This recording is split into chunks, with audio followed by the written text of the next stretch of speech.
सामाजिक एवं धार्मिक सुधार आंदोलन।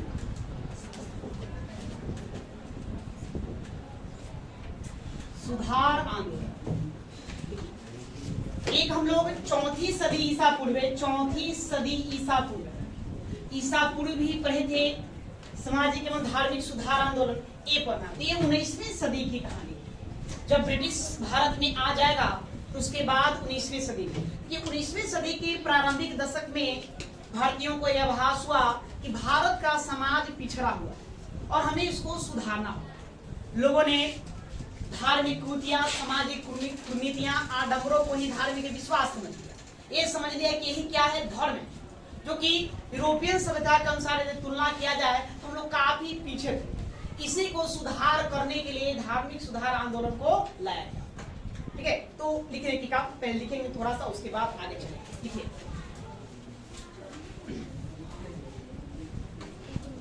19वीं सदी के आरंभिक दशकों में, 19वीं सदी के आरंभिक दशकों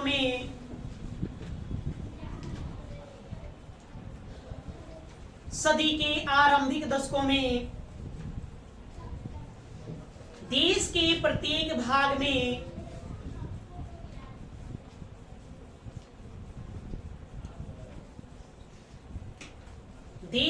प्रत्येक भाग में यह आभास हुआ कि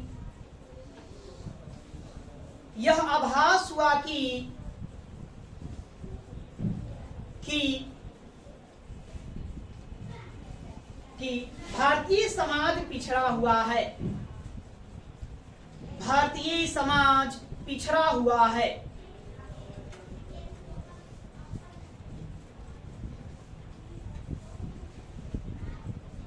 और इसमें सुधार की आवश्यकता है। सुधार की आवश्यकता है।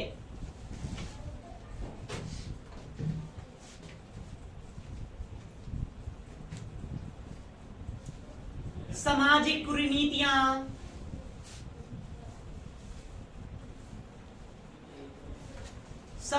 कुरीतियां और अंधविश्वासों को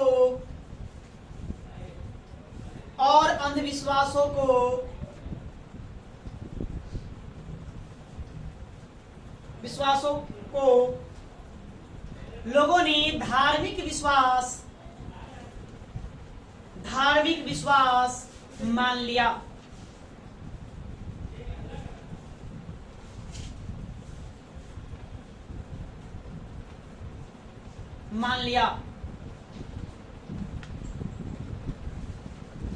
अतः देश के प्रत्येक भाग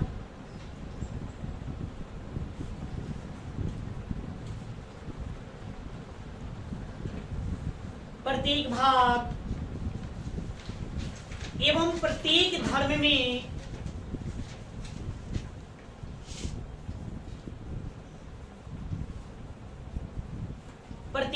में सामाजिक एवं धार्मिक सुधार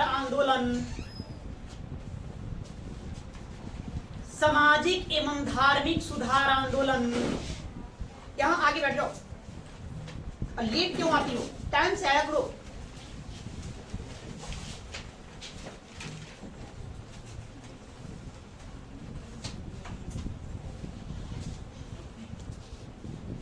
क्या लिखे?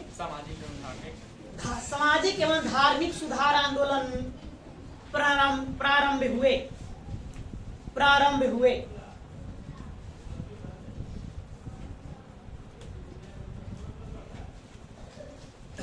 देखिए, हमारे समाज में बहुत ज्यादा बुराइयां थी।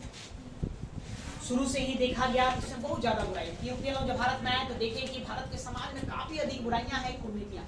जैसे सबसे बड़ा बुराई सती प्रथा था। सती प्रथा में जब किसी महिला का पति का देहांत हो जाता तो साथ में उसको भी चिता में जिंदा जला दिया जाता था। साथ में नहीं, बालिका वध एक प्रथा था। समाज में बच्चियों का जन्म एक अभिशाप माना जाता था। बच्चियों की लोग हत्या कर दिया करते थे। पशु बलि प्रथा था। लोग पशुओं का बलि दिया करते थे, जानवरों को बलि दे दिया करते थे।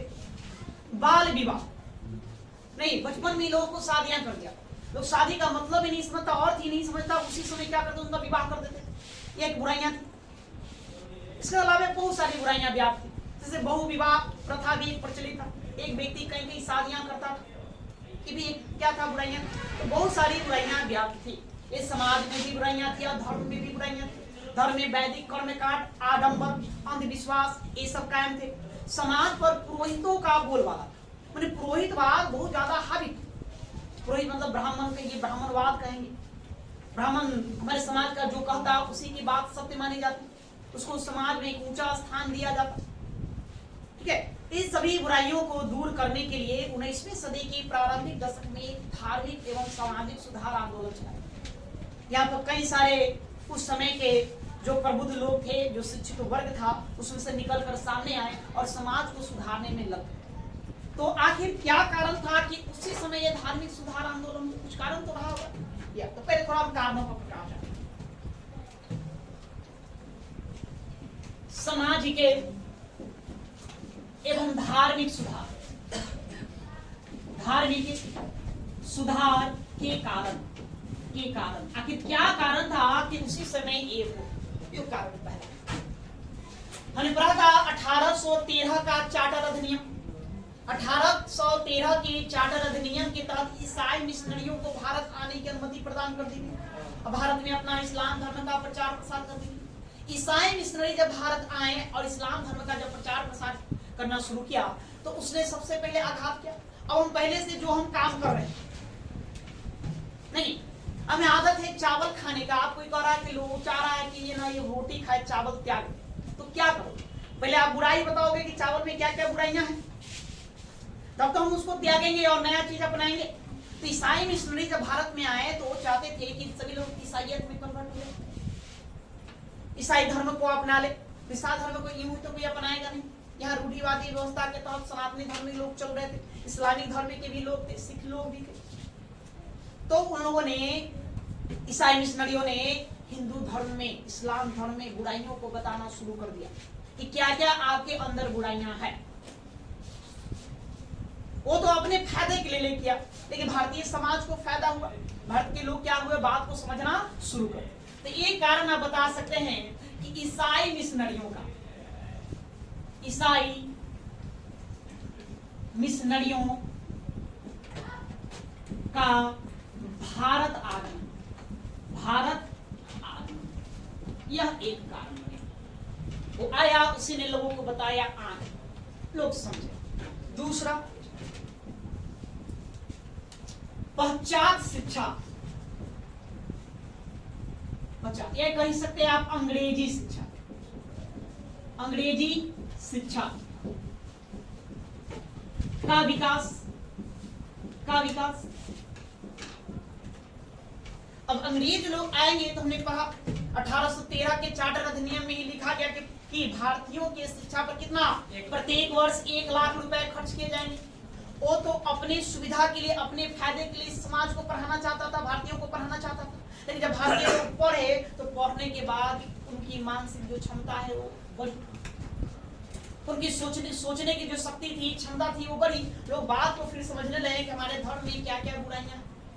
तो ये भी एक क्या होगा, कारण बनेगा। तीसरा, यूरोप में, भारत में नहीं, यूरोप में तर्कवाद एवं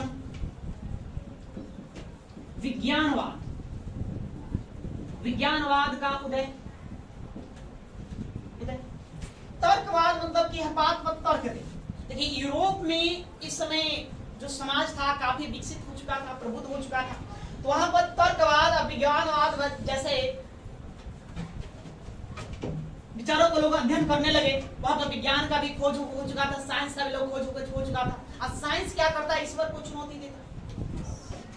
यूरोप में जो तर्कवाद और विज्ञानवाद की लहर दौड़ी, उससे भारत भी अछूता न रहा। भारत में भी ये बातें आई, तो भारत में भी लोग सोचने विचारने लगे।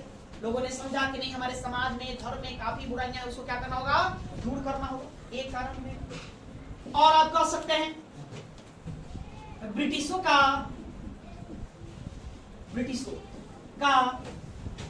प्रशासनिक एवं न्याय प्रणाली। अब ब्रिटिश लोग भारत आएंगे तो यहाँ पर वो अपना शासन करना शुरू करेंगे। शासन करना तो देखिए थे, सैनिक में सभी लोगों को शामिल किया, सभी धर्मों को, सभी जातियों को, लोगों को शामिल किया, सबको एक साथ बैठाया, सबको एक जैसा वस्त्र दिया गया, सबको एक जैसा हथियार दिया गया, सबको एक जैसा खाना दिया गया, है ना, जिससे समाज में मेल मिलाप बना। उससे भी यहाँ जागृति आएगी, लोग समझेंगे कि नहीं हमें समाज को सुधारने के क्या है आवश्यकता। तो पहले बहुत ज्यादा था, हमारे समाज का सबसे बड़ा ध्वंस था अस्पृश्यता, छुआछूत। देखिए एक वर्ग को जो अनुसूचित जाति कहलाता है उसको हमने समाज से ही वंचित कर दिया, उसको गांव शहर के बाहर बसाया जाता था, उसको लोग छूते नहीं थे, उसका छुआ हुआ ना खाना खाते थे ना पानी पीते थे। ये एक बहुत बड़ी बुराइयां थी। देखिए जब अंग्रेज लोग आए तो प्रशासन में, शासन प्रशासन में, सैनिकों में, पुलिस विभाग में सबको समान कर दिया, सबको एक साथ नौकरी दिया, सब एक साथ उठे बैठे, तो उससे भी बहुत ज्यादा परिवर्तन देखने को मिलेगा। और यही सब कारण बनेगा सामाजिक और धार्मिक सुधार का। और भी बहुत सारे कारण हैं, तो इतना काफी बातें हो सकती है। आगे चलेंगे। सामाजिक एवं धार्मिक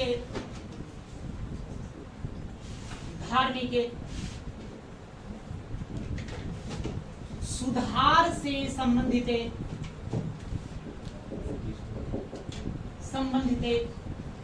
संस्था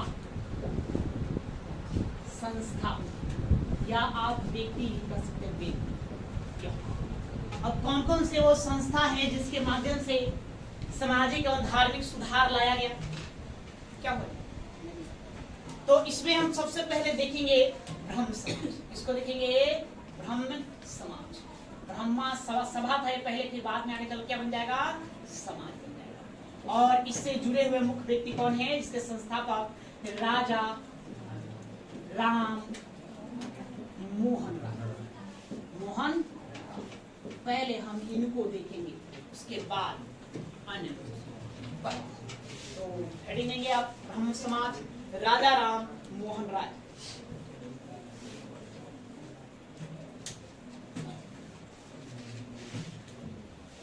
तो राजा राम मोहन राय, इसके बाद थोड़ा सा जिमनी जान लेते हैं कि इनका जन्म 22 मई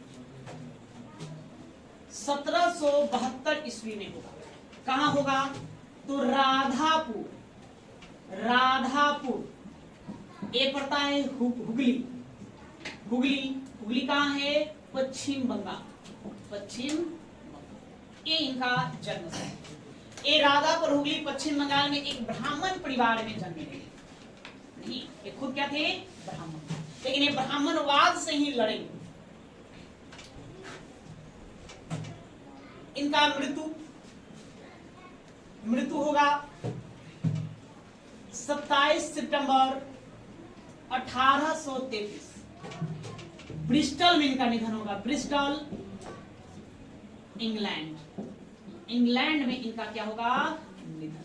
इंग्लैंड। इनकी जो समाधि है, वो समाधि ब्रिस्टल में ही स्थित है। ब्रिस्टल इंग्लैंड में ही स्थित है। इंग्लैंड इनकी समाधि।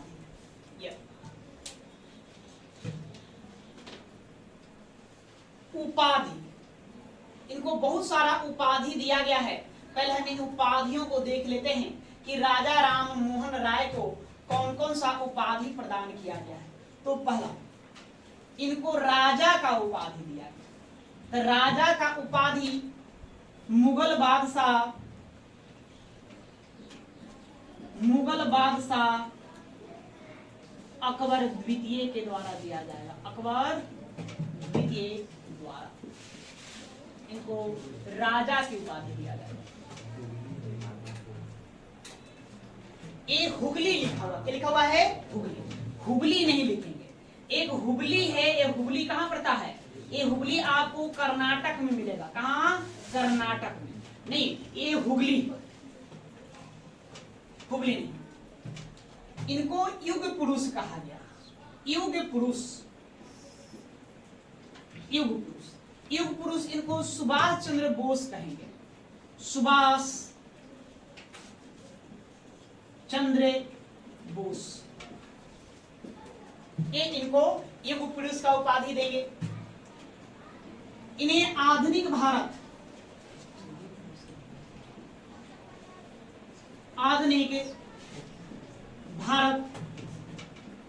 का प्रथम पुरुष कहा जाता है। प्रथम पुरुष ये कहा जाता है। इन्हें आधुनिक भारत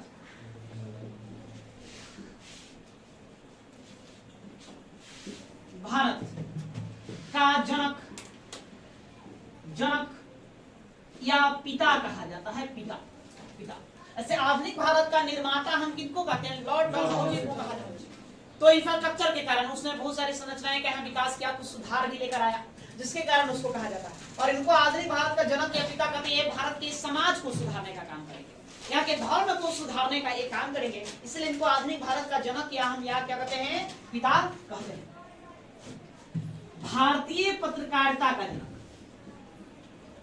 भारतीय पत्रकारिता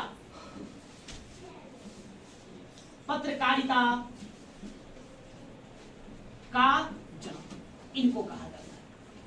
भारतीय पत्रकारिता का जनक। इन्हें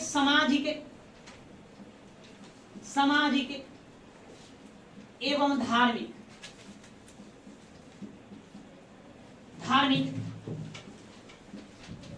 सुधार का जनक कहा जाता है।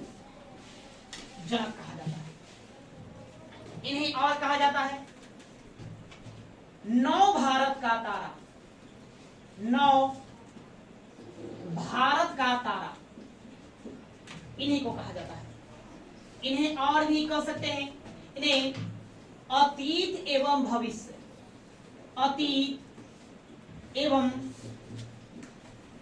भविष्य का सेतु कहा जाता है। सेतु कहा जाता है। इनको बहुत सारी उपाधियां प्रदान किया गया है।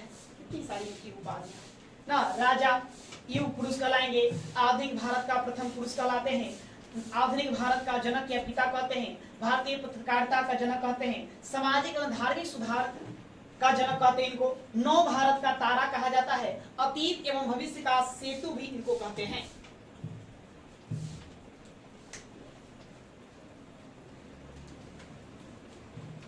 इनको और भी कह सकते हैं। एक बात है और भी, इन्हीं को भारतीय राष्ट्रवाद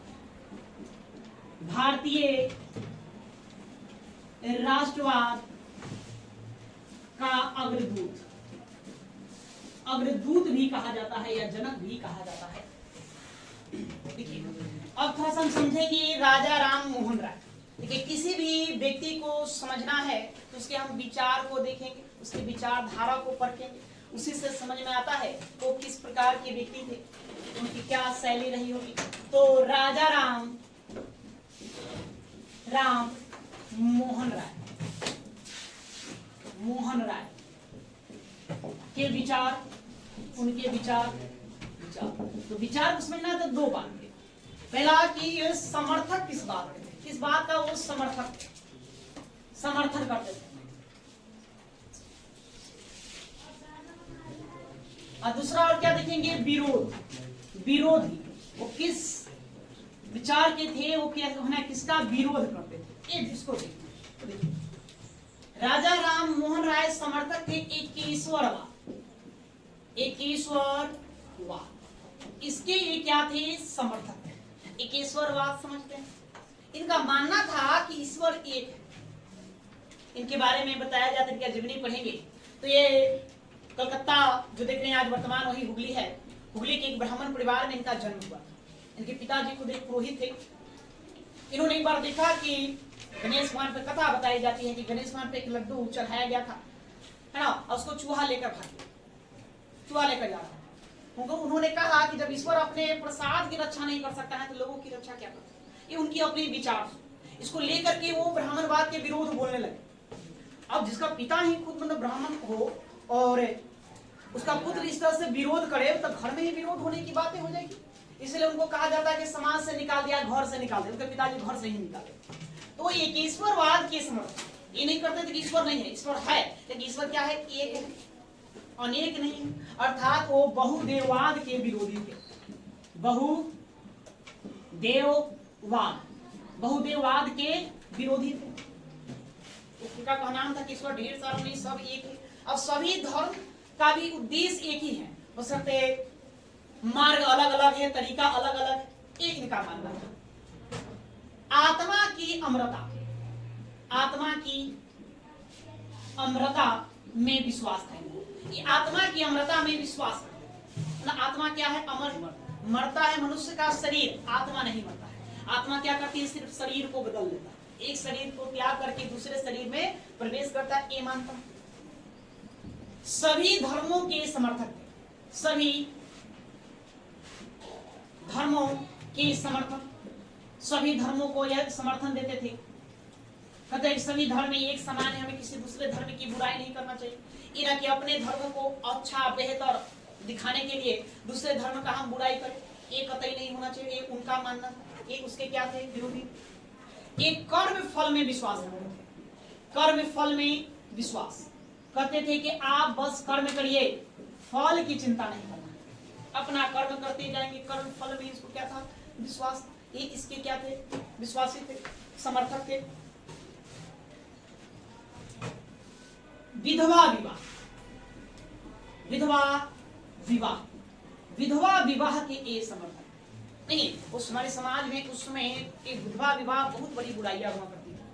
हम आगे चल के देखेंगे विधवा विवाह को दूर करने के लिए कितनी लड़ाइयां लड़ी गई। इसमें सर्वाधिक योगदान ईश्वर चंद्र विद्यासागर का है विधवा विवाह को में। साथ में डी.के. कर्वे, धोंधो केशव कर्वे भी इसमें महत्वपूर्ण योगदान निभाएंगे। तो विधवा विवाह के समर्थक का मानना था कि विधवाओं को फिर से विवाह करना चाहिए, फिर से उसको जीने का अधिकार है। वैसे विधवाएं यहाँ पर अभी क्या व्याप्त था कि जिसका पति मर जाए तो उस महिला को भी साथ में जला दिया जाता था, जो सती प्रथा थी।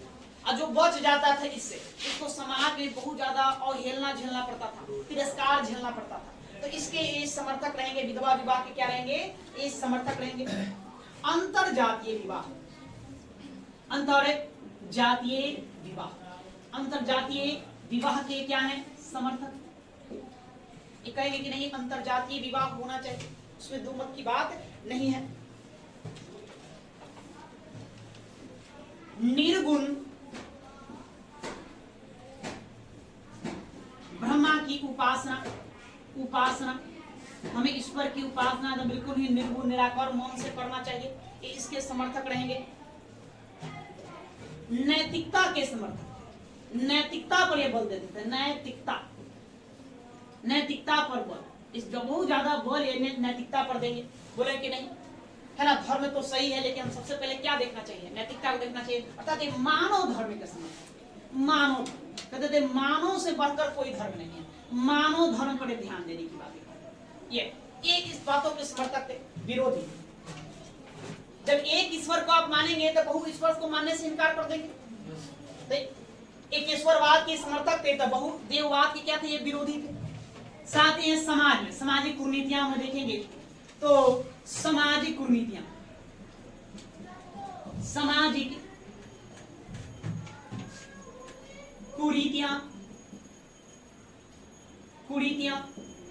कुरीतियां के विरोधी थे। सती प्रथा, सबसे ज्यादा वो विरोध करेंगे तो किसको करेंगे? सती प्रथा का विरोध करेंगे। राजा राम मोहन राय भारत के इतिहास में सती प्रथा को लेकर बहुत ज्यादा फेमस है, प्रसिद्ध है। इन्हीं के प्रयासों से 1829 में लॉर्ड विलियम बेंटिंक क्या करेगा? सती प्रथा पर कानून लेकर आएगा। सती प्रथा के क्या रहेंगे? विरोधी रहेंगे।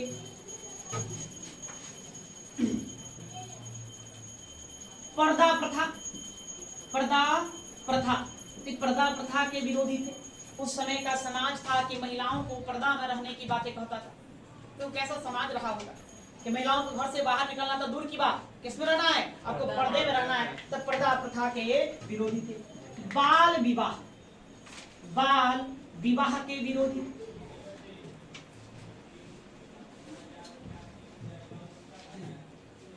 अस्पृश्यता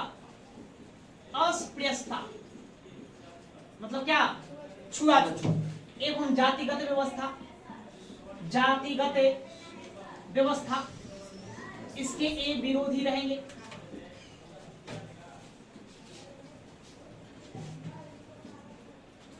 बहु विवाह के ये विरोधी थे। बहु विवाह, एक व्यक्ति कई कई शादियां करता था ना, तो इसके भी ये क्या रहेंगे, विरोधी रहेंगे।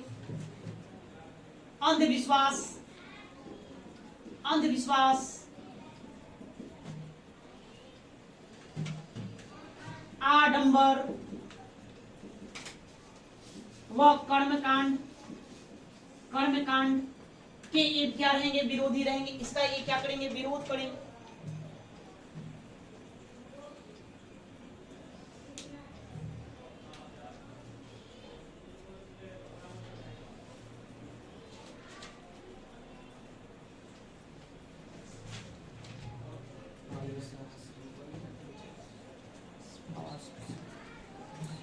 और आगे देखिए, कन्या हत्या, कन्या हत्या, कन्या हत्या, पुरोहितवाद, पुरोहितवाद, धार्मिक पुस्तकों की सर्वोच्चता, पुस्तकों की सर्वोच्चता, सर्वोच्चता, पुरुषों की प्रधानता। समाज में किसकी प्रधानता थी, पुरुषों की नहीं, पुरुष ही प्रधान होता था, तो पुरुषों की प्रधानता, की प्रधानता, इन सब का ये विरोधी है। चलिए इसको उतारिए। पूजा, ये मूर्ति पूजा के भी विरोधी रहेंगे, मूर्ति पूजा, ठीक है। मूर्ति पूजा आज भी हमारे समाज में बहुत ज्यादा व्याप्त है, तो मूर्ति पूजा के विरोधी नहीं। मूर्ति पूजा के विरोध करने वाले पहले व्यक्ति कौन रहेंगे, सबसे पहले 4वीं सदी ईसा पूर्व में महात्मा बुद्ध के द्वारा मूर्ति पूजा का विरोध किया गया था। उन्होंने पूरा घूम घूम कर जनता को समझाया कि मूर्ति पूजा ना करो, मूर्ति पूजा ना करो। मरे ना कि लोग उन्हीं की प्रतिमा बनाकर पूजने लगे, है ना। तो कैसे बंद होगा, वो बंद हुआ नहीं। मूर्ति पूजा आज तक नहीं चलता है, चलते रहेगा। थोड़ा हम लोग सती प्रथा के बारे में जान लेते हैं। सती प्रथा, सती प्रथा क्या है ये तो आप लोग समझते हैं। सती प्रथा, इससे संबंधित कुछ प्रश्न हैं जो आपसे पूछा जाएगा, एग्जामों में आते रहते हैं। प्रश्न पूछा जाता है कि सती प्रथा का पहली बार उल्लेख कहाँ मिलेगा। सती प्रथा, प्रथा का प्रथम उल्लेख, प्रथम उल्लेख, उल्लेख गुप्त शासक, गुप्त शासक भानुगुप्त, भानुगुप्त गुप्त के एरन अभिलेख में, एरन अभिलेख, अभिलेख में मिलता है, में मिलता है, ठीक है। तो ये याद करिए। तो सती प्रथा का पहली बार उल्लेख कहाँ मिलेगा, तो भानुगुप्त द्वारा स्थापित एक अभिलेख है जिसको एरन अभिलेख कहते हैं। एरन अभिलेख में पहली बार सती प्रथा का उल्लेख किया गया है। पहली बार ये प्रमाण है, लिखित तौर पे प्रमाण मिलता है। बाकी और कई साहित्यों में, ग्रंथों में इसके बारे में लिखा गया है। ये 550 ईस्वी के आसपास का यह अभिलेख है, किसी में मिलेगा। दूसरा, पहली बार सती प्रथा पर प्रतिबंध लगाने का प्रयास कौन करेगा, तो पहली बार सती प्रथा प्रतिबंध लगाने का प्रयास पुर्तगालियों के द्वारा किया जाएगा। पुर्तगाली जब 16वीं सदी के प्रारंभिक दशक में भारत में पहुंचेगा और वो जो अपना व्यापार कर रहा था खास करके गोवा में, तो गोवा के क्षेत्रों में ही पहली बार पुर्तगालियों के द्वारा इस सती प्रथा पर प्रतिबंध लगाने का प्रयास किया जाएगा। नहीं तो भारत में सती प्रथा पर प्रतिबंध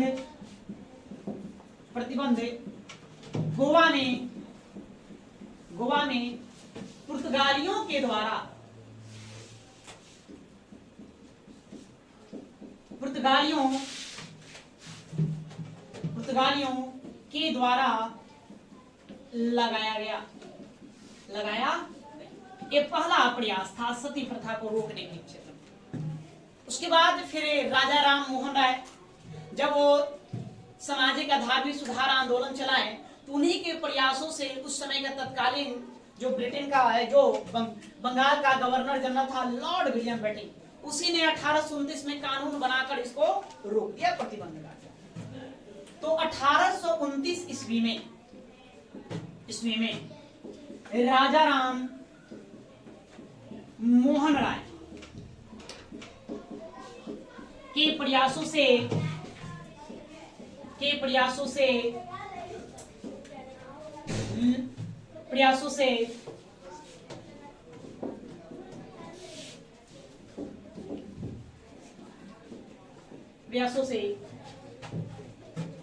भारत के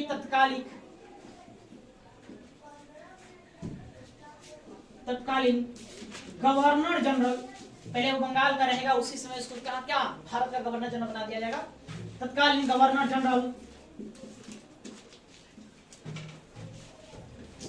लॉर्ड विलियम बेटिंग ने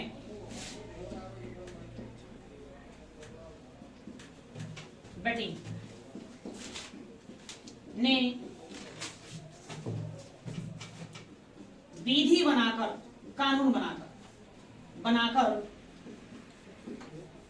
सती प्रथा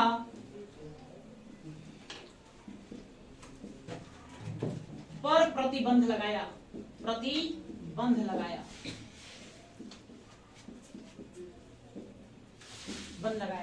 लेकिन ये पूरी तरह से बंद नहीं होगा और आगे चल के इसके लिए कठोर नियम बनाया जाएगा, तब जाकर के सती प्रथा का अंत होगा। ठीक है, ये तो इसको उतारिए। बाकी हम राजा राम मोहन राय से संबंधित कहानी कल देखेंगे। इनके द्वारा कौन कौन सा पुस्तक प्रकाशित किया गया, साथ ही कई सारे संस्थाओं का स्थापना करेंगे, उन संस्थाओं को देखेंगे। फिर देखेंगे कैसे ब्रिटेन में वो जाएंगे, इंग्लैंड जाएंगे, अकबर द्वितीय का दूत बन करके, तो वहीं पर उनका क्या हो जाएगा, ठीक है। तो